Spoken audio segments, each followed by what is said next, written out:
Thank you very much. For me, it's also a true honor to be elected here as an academician to this fantastic academy.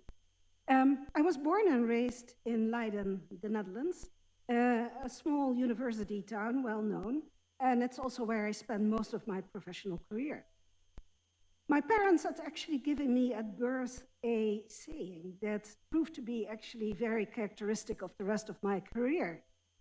Virus acquirit eundo, from Virgil's Aeneid. Loosely translated, it means she gathers her strength en route. Basically, as you go step by step along, you gather sort of your knowledge and your strength. For high school, I actually was in a grammar school with lots of Latin and Greek, and I didn't get my first taste of science until, as a teenager, we spent 6 months in San Diego, and I was there at a public high school with an African-American teacher that was wonderful in introducing me to science. Because I also had a good chemistry high school teacher in the Netherlands, I went to study in chemistry at the university. But I discovered that I liked physics just as much there. And so I became a quantum chemist, as we call it. And I was determined to continue my career in that area, were it not for the fact that the professor had passed away and there was not going to be a successor for a long time. So these are these unusual things that happen in a person's life.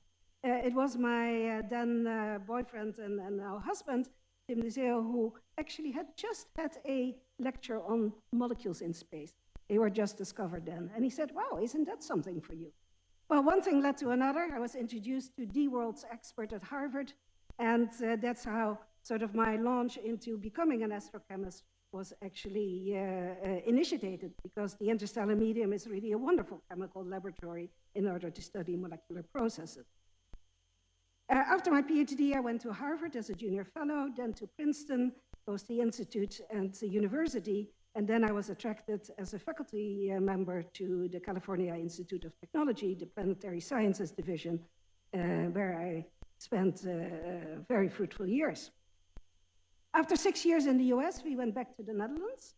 And there, over the last 30 years, and blessed by a fantastic group of PhD students and postdocs, we have been working towards the scientific goal of the origins of stars and planets, how are they formed, and especially following the trails of molecules from clouds to disks, and finally from disks to planets. There's a special focus on water, but also other small molecules and more complex molecules. Now, astronomy is driven by large facilities. And I've been fortunate that during my career, some of the major parts of the electromagnetic spectrum have been opened up, both from the ground and by space missions, just the parts of the spectrum that we need for studying molecules, namely the infrared and the millimeter part of the spectrum. But all of these big telescopes have very long lead times, 20 to 30 years. And so therefore, I've also spent significant time and effort to make them happen, together with many of my colleagues. The Herschel Space Observatory, the Atacama Large Millimeter Array, and most recently, the James Webb Space Telescope, with which I became involved in the late 1990s. So, in addition to this, I firmly believe that it's basically the responsibility of all sciences to contribute to science and society in a broader fashion. And so, in addition to serving and working on the many big telescopes, I also believe in bringing people together, both in terms of different disciplines and also in making them work together. I've been the director of the Netherlands Research School for Astronomy, NOVA, for the past 15 years. And that is an alliance of the Dutch universities, which together carry out a joint research and instrumentation program. I've also been president of the International Astronomical Union for the last 3 years, working there not just on the science part, the organization of conferences, but especially also using astronomy as a tool for education, for outreach, and also for development in capacity building in the developing countries. And just your story about Ethiopia reminded me of how we also try to help the astronomers there in in helping them inspire some of the displaced people in order to get a little bit of inspiration from the night skies under these very difficult times.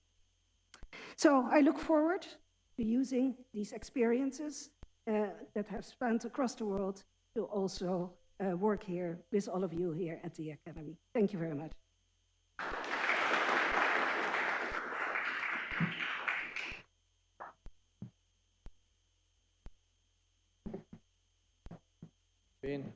Thank you for your rapid engagement with the Academy.